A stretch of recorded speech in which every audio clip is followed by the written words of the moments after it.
주일 예배를 하나님께 드리겠습니다. 여호와께 감사하라. 그는 선하시며 그의 인자하심이 영원하미로다. 아멘.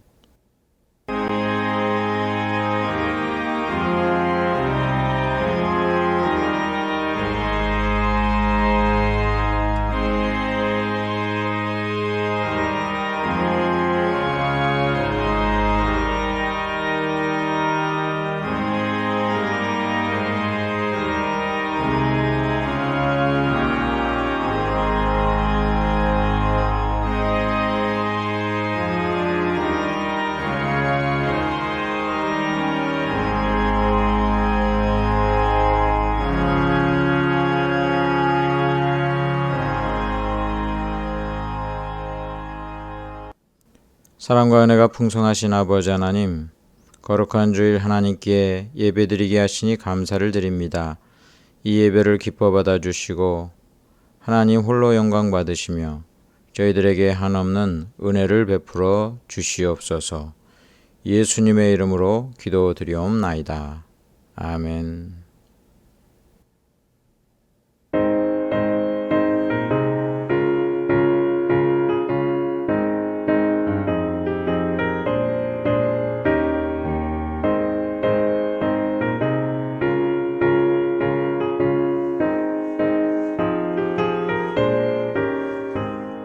주의 친절한 팔에 안기세 우리 마음이 평안하리니 항상 기쁘고 복이 되겠네. 영원하신 팔에 안기세 주의 팔에 그 크신 팔에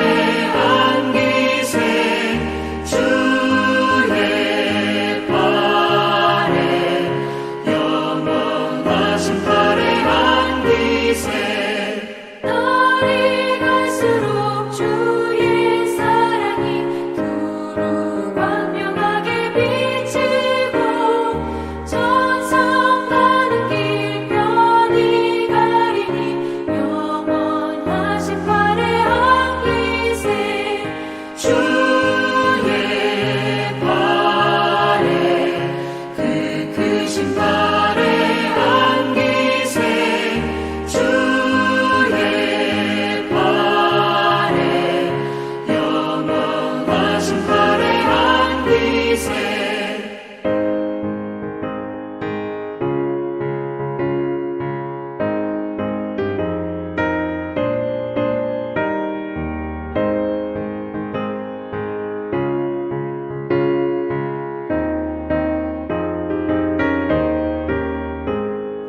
주의 보좌로 나아갈 때에 기뻐 찬미 소리 외치고 겁과 두려움 없어지니 영원하신 팔에 안기세 주의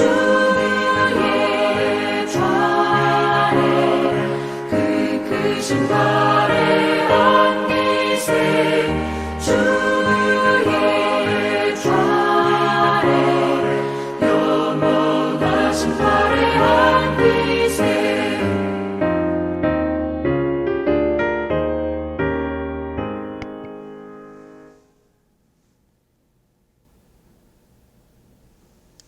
사도신경으로 신앙 고백 드리겠습니다. 전능하사 천지를 만드신 하나님 아버지를 내가 믿사오며 그 외아들 우리 주 예수 그리스도를 믿사오니 이는 성령으로 잉태하사 동정녀 마리아에게 나시고 본디오 빌라도에게 고난을 받으사 십자가에 못 박혀 죽으시고 장사한 지 사흘 만에 죽은 자 가운데서 다시 살아나시며 하늘에 오르사 전능하신 하나님 우편에 앉아 계시다가 저리로서 산자와 죽은 자를 심판하러 오시리라. 성령을 믿사오며 거룩한 공회와 성도가 서로 교통하는 것과 죄를 사하여 주시는 것과 몸이 다시 사는 것과 영원히 사는 것을 믿사옵나이다. 아멘. 한 주간 하나님의 은혜 감사드리며 또한 우리의 죄와 허물, 불순종과 불신앙을 회개하고 예수님의 보혈의 공로 의지하여 다 같이 함께 기도 드리겠습니다.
예수님의 이름으로 기도드리옵나이다. 아멘.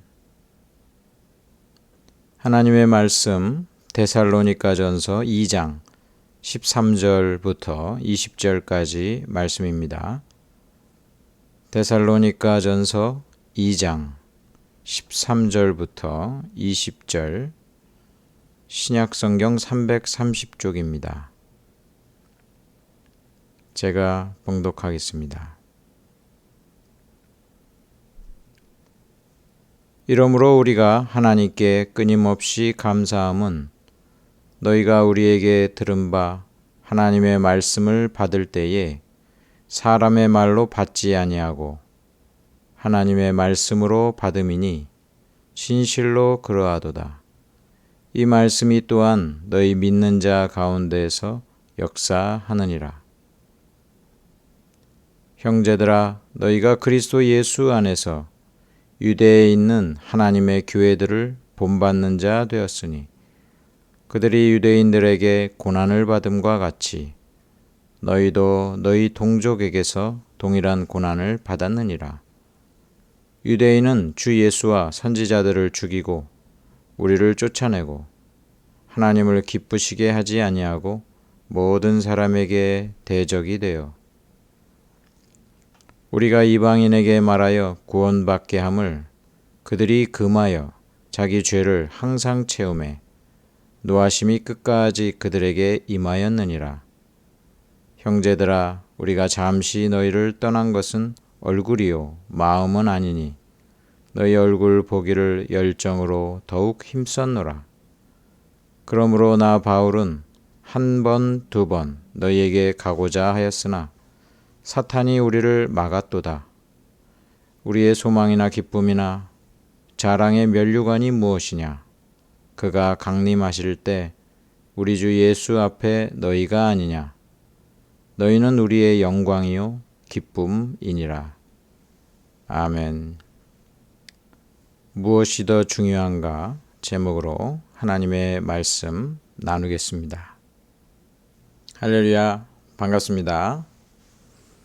이제 명절이 끝나고 본격적으로 올 한 해가 시작되는 때입니다. 하나님께서 새 일을 이루시고 여러분과 함께 하셔서 하나님의 크신 역사를 경험하는 한 해가 되길 바라고 걱정하지 마시고 하나님 의지하면서 사시기를 주님의 이름으로 축원합니다. 아멘. 그 어린 시절에 저희 집에 이제 목사님이 오셔서 이제 그 예배를 드리는 때가 있습니다. 지금도 이제 기억나는 것이 이제 목사님 오면 이렇게 방 안에서 이제 삥 둘러 앉아서 이제 예배를 드리잖아요. 그런데 이제 우리 가족들은 다 이제 삥 둘러 앉고 가운데 이제 목사님을 이제 모시고 예배를 드리는데 그 목사님은 의자에 앉혔어요. 그러니까 그 온돌 바닥인데 우리는 다 그냥 그 무릎을 꿇거나 그 양반다리하고 앉고 목사님은 이제 가운데 의자를 갖다가 앉히는 거죠. 그러니까 목사님이 예배 인도하거나 설교를 하면 이게 우러러 봐야 돼. 우러러 봐야 돼. 그 어린 시절에도 목사님이 대단하다. 뭐 이제 그런 생각이 들었어요. 어떤 다른 사람이 와도 그러는 일은 없잖아요. 같이 밥을 먹더라도 동등하게 이제 그 앉아서 먹는데 목사님 오면은 딱 그 의자에 앉혀가지고 이렇게 그 우러러 보면서 예배를 드렸단 말이에요. 그 어린 시절의 그 생각에 야 목사님 대단하네 그런 생각 좀 들으면서 벌써 이제 그 분위기 자체가 이제 엄숙하고 진지하고 그 목사님이 설교할 때 뭐 딴짓을 못해 위에서 딱 이렇게 내려다 보니까 다른 짓도 못하겠고 굉장히 긴장하면서 예배를 드렸던 그 기억이 있습니다. 엄숙한 예배가 무조건 좋은 것은 아닐 수 있어요. 그런데 참 이 목사님은 다른 존재다라는 거. 사실은 이제 동일한 인간이지만 이 하나님의 그 말씀을 전하는 데에 있어서 이거는 일반적인 일상생활과 다르구나. 그런 자세로 이제 말씀을 들었던 그 기억이 있고 이것이 이런 태도가 참 중요하구나라는 점을 새삼 이제 깨닫게 됩니다. 하나님의 그 말씀을 권위 있게 듣는 거랑 이렇게 그냥 편하게 앉아서 TV 보듯이 그 예배를 드리는 것은 굉장히 다릅니다. 그래서 그 걱정이 뭐 늘 제가 이야기하지만 여러분들이 이 온라인으로 예배를 드릴 때 여러분들이 앞에 나와서 성도들과 같이 예배 드리는 것처럼 자세를 가져야 됩니다. 옷도 제대로 입으셔야 돼요. 그리고 그 준비를 잘 하셔야 돼요. 그 보통 때 교회에서 예배 드렸던 거랑 똑같이 예배 드려야 돼요. 똑같이. 설교 시간 때도 딴짓하면 안 되고 잘 들으셔야 되고 헌금 시간에도 그 저희 집도 그러지만 아예 봉투 준비해 가지고 그 봉헌 시간에 봉헌을 동일하게 하는 겁니다. 똑같이 긴장해서 예배 드리는 거랑 그냥 집이니까 편안하게 그 예배 드리는 거 예배를 그 시청하는 거랑은 차원이 달라요. 차원이 달라요. 지금도 그 정교회 같은 경우 그 일부 정교회 같은 경우는 예배 처음부터 끝까지 서서 드립니다. 이게 다리도 아프고 굉장히 고생스럽잖아요. 그런데도 나름대로 그 장점이 있단 말이에요. 우리가 어떻게 하나님 앞에서 이렇게 편하게 앉아가지고 예배를 드릴 수 있는가? 그 하나님에 대한 그 존중심 그런 것이 나름대로의 그 장점이 있다고 보겠습니다. 그 하나님에 대한 어떤 존중과 그런 그 예의 그런 부분이 이제 외적으로 이제 나타나는 것 자체가 굉장히 그 유익하고 그렇게 드리는 예배 가운데 하나님께서 역사하신다는 것을 우리는 좀 알아야 합니다. 우리가 인간 간의 그 관계 가운데서도 소중한 사람, 중요한 사람에게는 아주 그 정중하게 대우하는 거잖아요. 근데 하나님께는 우리가 마땅히 믿음이 있다면 당연히 그래야 되겠죠. 물론 예수님 당시 때 이렇게 아주 엄숙하게 진지하게 틀에 맞춘 그런 예배를 드렸겠는가? 그러진 않았다고 봅니다. 자연스럽게 드렸다고 보는데 그런다 하더라도 그들이 살아계신 하나님께 예배 드릴 때에 경거망동하게 그렇게 예배 드렸다고 전혀 생각할 수 없습니다.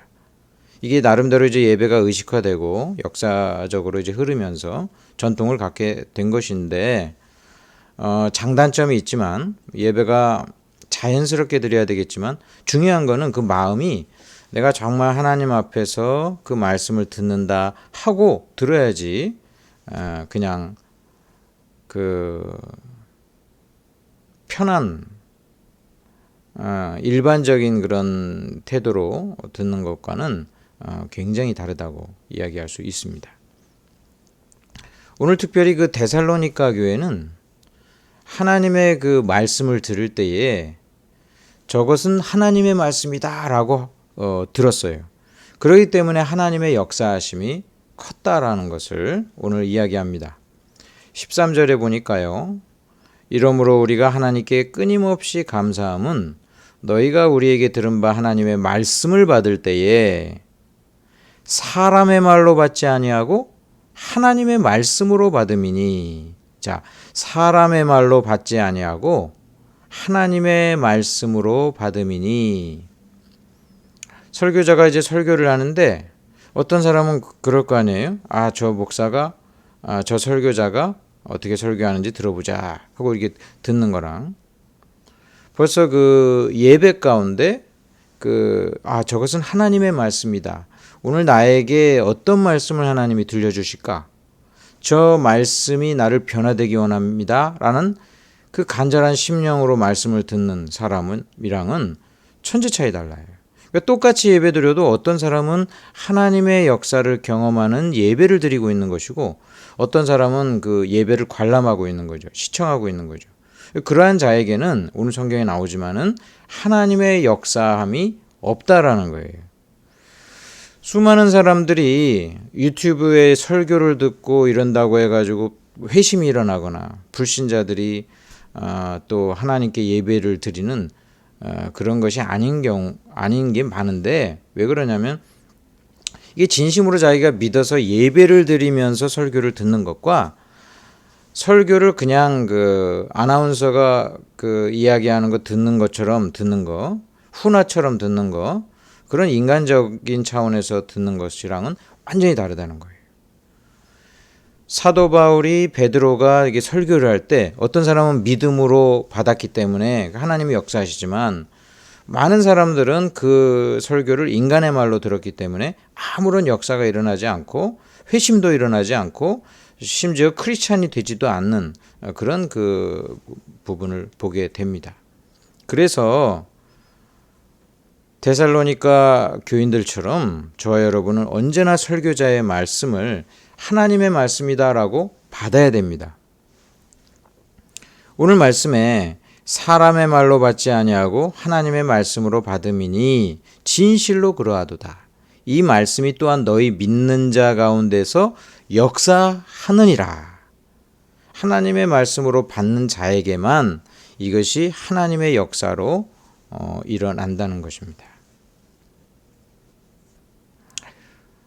사실상 그 설교자는 그 예화도 하게 되고 또 자기 얘기도 하게 되고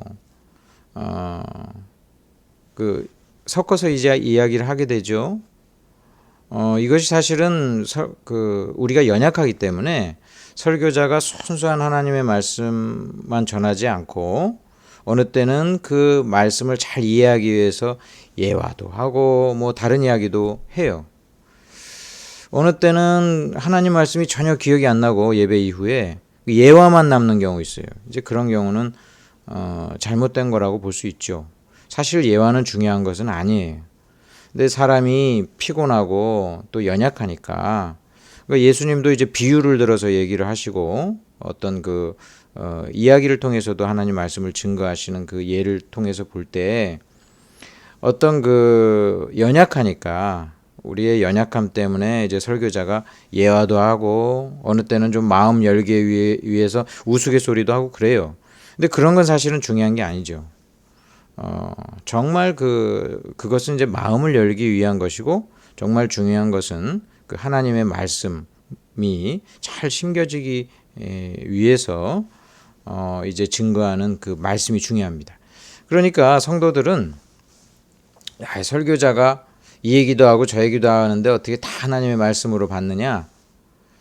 이 얘기하고 저 얘기하고 예화 이것은 사실은 중요한 건 아닐 수 있어요. 그러나 그 가운데 증거하는 하나님의 말씀을 순전하게 하나님 말씀으로 받아 믿음으로 받아 들으라는 것입니다. 그러니까 그 성도들은 설교를 이제 가려 듣는 거죠. 목사님이 어느 때는 정치적인 이야기 하는 경우 있어요. 저는 정치적인 이야기 해서는 안 된다고 보는데, 그거는 이제 예를 들면은 제가 지지하는 정당이 있을 수 있고 여러분들이 지지하는 정당이 있을 수 있죠. 근데 어느 것이 하나님의 뜻이다 이렇게 얘기할 수는 없는 문제예요, 이런 거는. 그러니까 그런 경우는 어떤 목사님이 특정 예를 들면은 정치적인 그런 발언을 했다. 그런 거는 이제 가려 듣는 거죠. 예, 그거는 그 좀 가려 듣는 거예요. 근데 어떤 목사님이 하나님의 말씀을 제대로 중심적으로 이야기한다. 그 부분은 받아야 되는 거예요. 다른 거는 좀 가려서 듣고 저거는 목사님 개인적인 그런 신앙인이지만 개인적인 어떤 차원이다 이렇게 봐도 좋지만 전체적으로는 하나님의 말씀이다. 그것을 갖다 순전하게 받는 것입니다. 그 제대로 하나님 말씀을 그 전달한다고 한다면 그렇게 해야 되겠습니다. 예수님께서 그 비유를 통해서 이야기해 주셨어요. 똑같은 하나님의 말씀에 씨를 심어도 똑같이 그 말씀이 떨어져도 이 밭이 중요하다는 거예요. 길가밭이 있고 그래가지고 그 말씀의 그 씨가 전혀 그 이제 그 영향을 끼치지 못하는 거죠. 그 돌짝과 같은 또한 밭이 있어가지고 덜어 일부는 이제 생명력을 이제 발휘할 수 있지만 결국은 결실을 맺지 못하는 그런 돌짝밭 같은 밭이 있죠.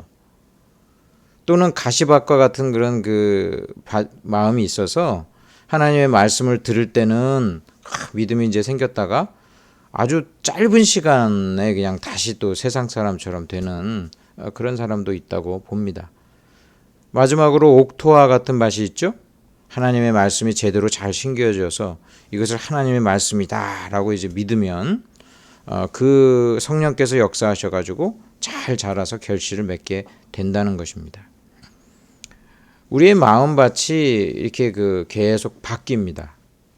저도 그렇고 여러분들도 그렇지만은 우리가 예배 드릴 때 늘 은혜를 받는 건 아니에요. 설교자의 그 말씀을 언제나 하나님의 말씀으로 잘 받아들이지 못할 때도 많이 있습니다. 하나님께 간구하기를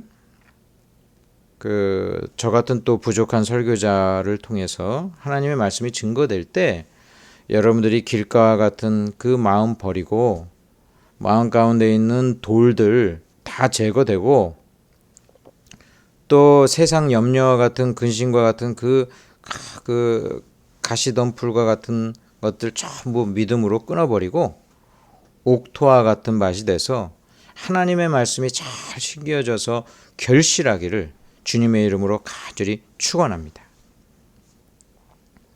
디모데후서 2장 15절에 보면은 하나님께서 이 설교자들에게 이야기하기를 너는 진리의 말씀을 옳게 분별하며 부끄러울 것이 없는 일꾼으로 인정된 자로 자신을 하나님 앞에 드리기를 힘쓰라.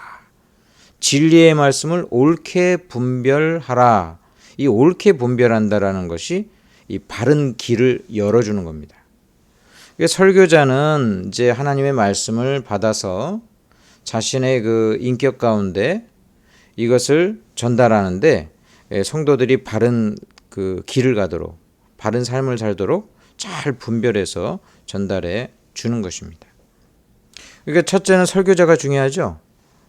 그리고 두 번째는 설교 말씀을 듣는 여러분들이 중요합니다.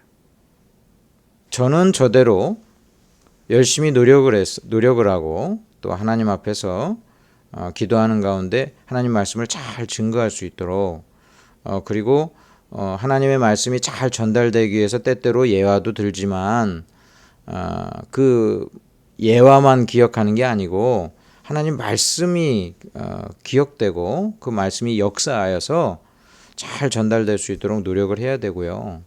여러분들은 내가 옥토가 돼야 되겠다. 저 말씀 하나님의 말씀이다. 이렇게 받아야 여러분들에게 하나님의 역사가 일어난다는 것을 알아야 합니다. 사실 그래요. 설교자 입장에서는 제가 좀 속된 표현으로 제가 먼 떡같이 전에도 여러분들은 찰떡같이 좀 들었으면 좋겠다 그런 심정을 늘 갖고 있어요. 최근에 나온 어떤 책 중에서 보니까 근데 먼 떡처럼 말하면 먼 떡처럼 듣는다 뭐 그런 제목이 있더라고요.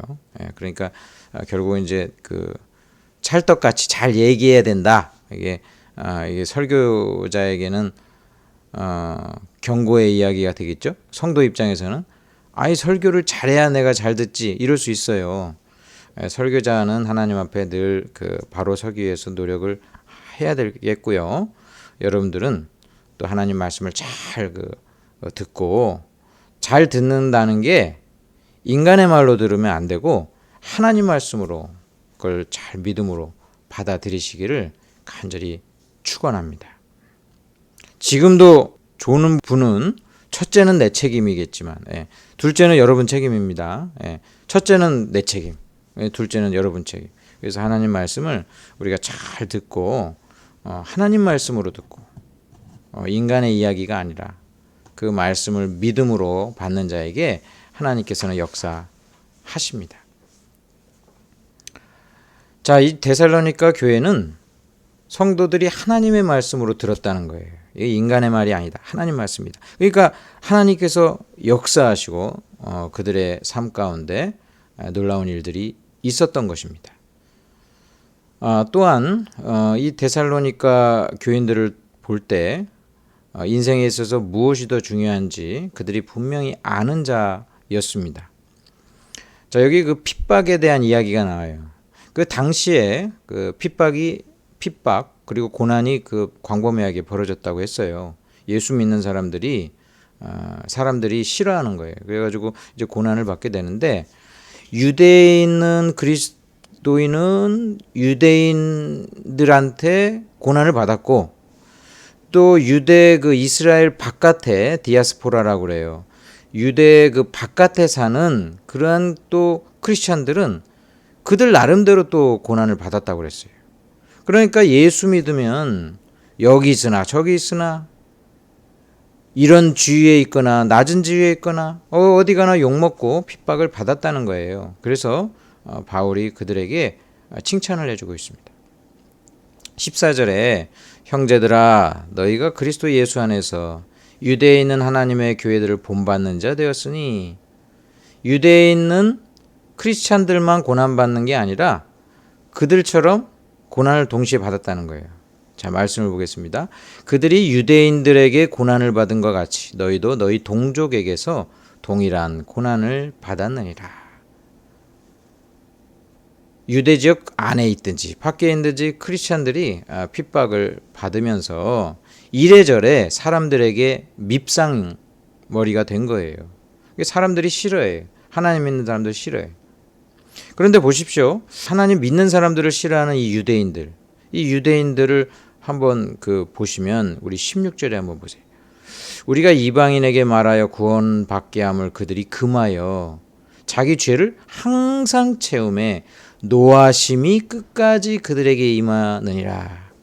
이 노하심이 누가 노하시는 거예요? 하나님이 노하시는 거예요. 자, 유대인들은 지금 크리스찬들을 핍박합니다. 저 예수쟁이, 예수 믿는 사람들, 저 사람들 미워. 저 사람들 세상에서 없어졌으면 좋겠어. 이러면서 계속 핍박을 해요. 그런데 지금 이 핍박이 누구에게 대한 핍박입니까? 예수 믿는 사람들 뿐만 아니라 그들의 하나님에 대해서 그들은 공격을 하고 있는 겁니다. 하나님께서 그들에게 노하신다라고 나와 있어요. 노하신다. 이 유대인들에 대해서 하나님이 진노하신다. 언제까지? 완전히 멸망에 이르기까지 이 죄를 채운다고 그랬어요. 이 사람이 죄를 갖다가 짓는데 이 죄가 계속 죄 지을 때 하나님이 마치 내버려 두시는 것 같아. 근데 이 죄가 어느 한계의 선이 딱 있어요. 그걸 충분히 채우기까지 하나님의 진노하심을 계속 받는다는 것입니다. 결국은 심판을 받게 되고 멸망을 얻게 되는 거예요. 자, 이 말씀은 간단합니다. 내가 사람에게 인정받고 사람을 기쁘게 하고 사람 중심으로 살면 하나님으로부터 진노함을 받고, 내가 하나님 중심으로 하나님께 인정받으려고 노력하면서 살려고 할 때는 사람들의 미움을 받게 되고 핍박을 받게 된다는 것입니다. 이 크리스찬은 그래서 양자택일의 이런 그 기로가 언제나 있어요. 내가 사람에게 인정받고 사람에게 사랑받고 하겠느냐, 살겠느냐, 아니면 내가 하나님께 인정받고 하나님께 기쁨 올려드리는 사람으로 살겠느냐. 이 양쪽 다 하면 좋겠죠. 하나님께 사랑도 받고 사람들에게 인정도 받고. 근데 그러지 않을 때가 많다는 거예요. 바울도 이 본문 2장에서, 데살로니가전서 2장에서 본인이 그런 위치에 있다라는 것을 다시 고백한 적이 있습니다. 내가 사람을 기쁘게 하려 함이 아니요 오직 우리 마음을 감찰하시는 하나님을 기쁘시게 하려 함이라. 내가 참 고난을 많이 받는데 내가 사람들 기쁘게 하려고 하는 게 아니고 나는 하나님을 기쁘시게 하고 싶다. 그런 마음입니다. 여러분 둘 중 하나 선택하셔야 돼요. 둘 다 잘하면 최고로 좋은 것 같은데 그러지 않을 때가 많단 말이에요. 왜냐하면 복음과 하나님의 말씀 자체가 세상을 거슬러요. 이 세상의 우두머리가 누굽니까? 마귀예요. 사탄. 이 사탄을 언제나 거슬려. 하나님의 그 진리는 언제나 이렇게 그 세상의 그 악과 마귀와 죄와 대립구도이기 때문에 둘 다 만족시키기가 아주 어려워요. 둘 중에 하나 선택해야 돼. 내가 하나님께 인정을 받고 사람에게 무시를 당하겠는가? 아니면 내가 사람들에게 인정받고 하나님을 포기하겠는가? 근데 보세요. 사람들에게 업신여기고 고난받는 거 참 심각한 일입니다. 그런데 하나님으로부터 진노함을 받는 거, 이거는 살아남을 길이 없는 거예요. 살아남을 길이 없어요. 사람들에게 인정받으려고 하나님께 등지면 그 인생은 완전히 멸망입니다. 멸망이에요.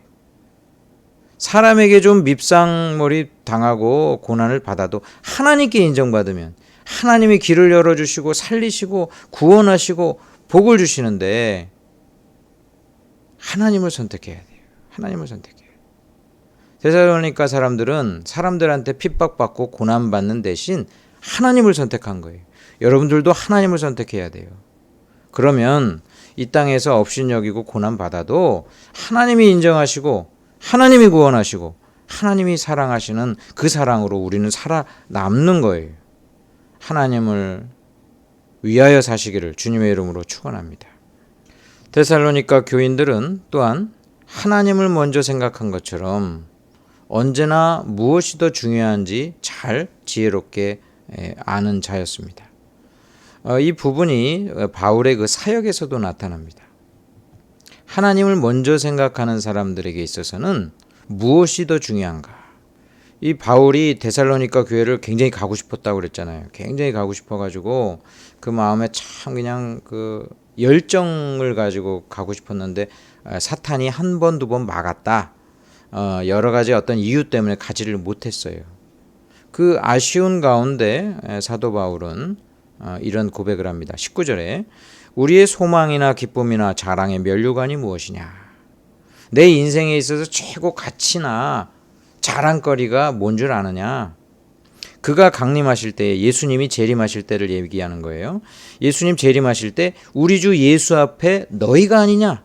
내 자랑은 내가 참 막 큰 일을 이루고 엄청난 업적을 이루어가지고 사람들에게 박수 받고 이게 아니고 내 자랑거리는 너희다. 내 열매는 너희다. 이 너희가 누굽니까?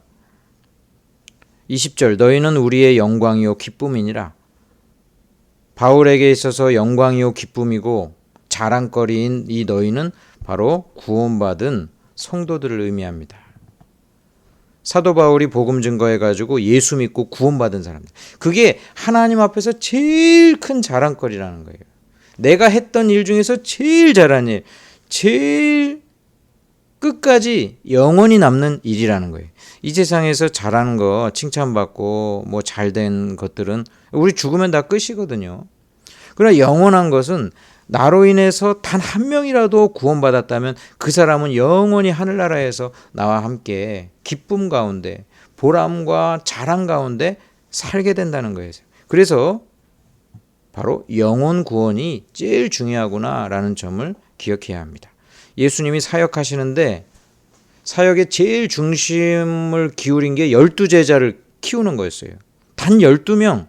이 12명을 키우고 제자를 만드는데 예수님은 거의 올인했다고 볼 수 있어요. 다른 뭐 사역도 많이 했지만 사람 키웠어요. 그리고 결국 이 12사도를 중심으로 해가지고 이 복음이 전 세계로 확산되는 위대한 일이 일어난 것을 보게 됩니다. 세상을 변화시키기 위해서는 뭐 많은 뭐 기관도 필요하고 물질도 필요하고 여러 가지 헌신도 필요하겠지만 제일 중요한 게 사람이에요. 변화된 한 사람이 위대한 일을 하는 거예요. 변화된 한 사람이 그 사람이 죽을 때까지 하나님을 위해서 일을 하기 때문에 이 사람을 통해서 수많은 영향력을 끼치기 때문에 변화된 한 사람이 중요해요. 영혼 한 명 구원하는 것이 제일 중요하다는 것입니다. 저 여러분이 하나님 앞에 딱 섰을 때 내가 이런 일 했어요 저런 일 했어요. 다른 거 하나님 앞에 자랑할 게 아니고 나로 인해서 누가 구원받았어요. 예수님 영접했어요. 이게 제일 중요하다는 것을 기억해야 합니다. 다니엘서 12장 3절에 지혜 있는 자는 궁창의 빛과 같이 빛날 것이요 많은 사람을 옳은 대로 돌아오게 한 자는 별과 같이 영원토록 빛나리라. 별과 같은 인생. 우리가 그 뭐 영화배우 같은 사람들 뭐 스타라고 그러잖아요. 그 하나님이 보실 때 스타는 어떤 스타냐? 별과 같은 사람. 많은 사람을 옳은 대로 돌아오게 한 사람. 어떤 나로 인해서 구원받은 그 한 사람이 세상에 최고로 가치 있는 일이고 내가 하나님 앞에서 두고두고 남는 자랑할 거리라는 거예요. 이런 말씀을 들으면 우리가 좀 많이 낙심도 하게 될 수 있어요. 나로 인해서 구원받은 사람이 별로 없는 것 같아서 너무나 답답할 수 있는데 여러분들이 알아야 될 것은 여러분 노아 보세요. 노아가 120년 동안 하나님 말씀을 증거했습니다. 120년 동안 하나님께서 이 세상 심판하시고 물로 심판하시고 이제 하나님 믿어야 된다. 여러분 노아가 120년 동안 외쳤는데 구원받은 사람이 8명. 그 본인을 포함해가지고 8명. 가족밖에 없었어요. 그 정도로 어떤 경우에는 이 숫자가 중요한 게 아니라 진실되게 돌아오는 그 아주 소수라도 그 사람이 있다라는 게 중요한 거예요. 어떤 선교사님은 어려운 그 모슬렘 지역의 그런 선교사님들은요 굉장히 오랫동안 있어도 단 한 명 전도 못할 때 많이 있어요. 그 악령의 세력이 아주 강한 그런 지역에서 그 전도가 굉장히 힘들어요. 한 명 구원하는 게 너무나 힘듭니다. 너무나 힘들어요. 여러분들이 자녀들 구원을 위해서 정말 열심히 기도하고 있는 줄 압니다. 자신의 그 배우자를 위해서 기도하고 있는 걸 알고 있어요. 정말 그들 한 명 구원하는 게 너무 중요해요. 너무 중요해요. 여러분 내가 그 전도에서 구원받은 단 한 사람을 통해서 내가 예를 들면 일생 동안 딱 한 명 구원 받게 했다. 그런 어떤 도구가 됐다. 여러분 그 한 사람이 수십 명을 전도할 수도 있어요. 내가 그렇게는 못해도 그 사람은 그렇게 할 수 있을지 몰라요. 그러면 내가 그 사람 전도했으니까 그 사람 구원받았으니까 그 사람이 그렇게 영향력을 끼칠 수 있었던 거예요. 내가 내 자녀 크리스찬으로 잘 양육하는 거 너무나 중요합니다. 너무 중요해요. 딱 한 명 구원시키는 것 같아도 걔를 통해서 수많은 사람들이 구원받고 또 그 구원받은 사람이 또 엄청난 일을 할 수 있을지 몰라요. 구원의 역사는 이러는 겁니다. 나는 한 사람 구원 구원받게 했지만 그 사람이 또 한 사람 구원받게 했지만 근데 그 사람이 사도 바울과 같은 위대한 사람일 수 있다라는 거예요. 그러면 내 역할은 얼마나 중요한 역할입니까? 내가 만약에 전도하지 않아 가지고 그 일에서 멈췄다면 그 구원의 그 고리가 탁 사라지는 거예요. 그 구원의 고리가. 여러분, 하나님 앞에서 우리의 기쁨과 자랑은 예수 믿는 사람 만드는 겁니다. 저와 여러분이 이 일을 알고 단 한 명이라도 나를 통해서 구원받는 사람 있어야 되겠다. 그 사람을 위해서 기도하고 말씀을 증거하고 꼭 예수님 믿게 해야 될 것입니다.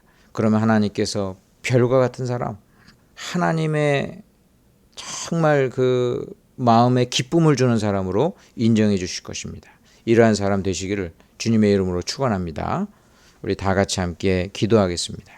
특별히 내가 전도해야 될 사람 위해서 기도하시고 또 내가 하나님 중심으로 사는 그런 자 되기 위해서 기도하시고 또 하나님의 말씀을 들을 때마다 언제나 사람의 말이 아니라 하나님이 내게 주신 말씀으로 알고 그 말씀으로 변화되게 해달라고 우리 다 같이 이 시간 함께 기도하겠습니다.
아버지 하나님, 우리가 예배를 드릴 때마다 하나님의 말씀을 들을 때마다 언제나 하나님 앞에 있음을 기억하며 하나님의 말씀으로 들을 수 있도록 성령께서 우리의 심령을 변화시켜 주시옵소서. 사람에게 인정받고 기쁨을 주려는 마음 버리게 하시고 하나님을 기쁘시게 하며 하나님께 인정받기에 힘쓰는 자 되게 하여 주시옵소서. 우리를 통하여 하나님 예수 믿는 자가 생기게 하시고 우리의 입술을 통해 복음이 증거되게 하시며 구원을 얻는 백성 늘어나게 하여 주시옵소서. 귀한 도구로 쓰임받게 하시며 언제나 우리의 마음에 하나님 앞에 가지고 갈 자랑거리가 있도록 주여 역사하여 주시옵소서. 예수님의 이름으로 기도드리옵나이다. 아멘.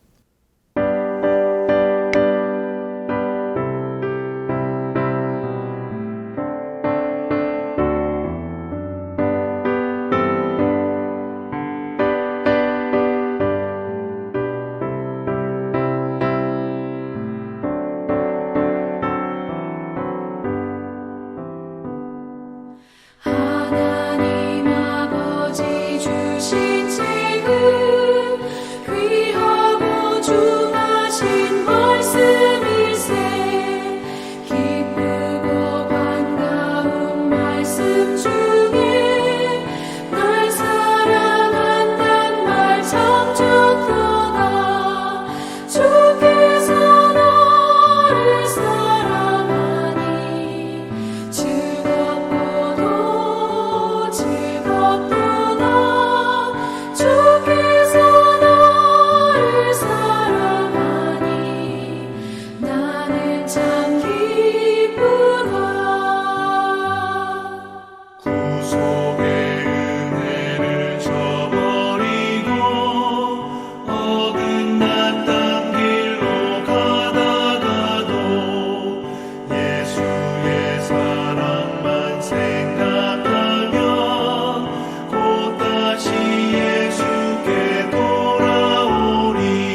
아버지 하나님, 감사하는 심정으로 이 시간 예물을 드립니다. 주여 기뻐 받아 주옵소서. 11조 감사헌금, 주정헌금 우리의 마음과 소원을 담아 하나님께 드리오니 주여 기뻐 받아 주시고 언제나 주님의 능력과 힘으로 힘입어 사는 저희들이오니 주께서 더욱 은혜를 베풀어 주시고 우리와 함께하여 주시옵소서. 우리가 바른 길을 갈 수 있도록 인도해 주시며 또 우리의 모든 삶 가운데 하나님의 말씀이 등불이 되어 주시옵소서. 우리의 산업과 일터와 직장과 함께 하셔서 은혜 베풀어 주시고 주님 동행하여 주시옵소서. 형통케 하시며 모든 인간관계 가운데 주여 역사하여 주옵소서. 우리의 연약한 육신, 정신의 연약한 부분들 어루만져 주시고 고쳐주시고 강하게 하여 주옵소서. 언제나 주님 주시는 평강과 은혜와 기쁨이 넘치게 하시고 우리의 육신도 더욱 나날이 강건하여 지게 하여 주옵소서. 하나님께 드리는 소원의 기도를 들어 응답하여 주시고 우리를 통하여 영원히 구원받을 수 있도록 주여 붙잡아 주옵소서. 한 주간도 주님 은혜 가운데 살게 하여 주시옵소서. 감사드리며 예수님의 이름으로 기도드리옵나이다. 아멘. 축도 드리겠습니다. 지금은 우리 주 예수 그리스도의 은혜와 아버지 하나님의 크신 사랑과 성령님의 위로교통 충만하신 은혜가 하나님을 언제나 하나님으로 잘 섬기며 나아가기에 힘쓰며 언제나 하나님 앞에 인정받으며 기쁨을 올려드리기를 원하는 귀한 성도들 한 명 한 명 위에 각처에서 예배드리는 모든 성도들 위에 구원받아야 될 자들 위에 이제로부터 영원토록 함께 있을지어다. 아멘.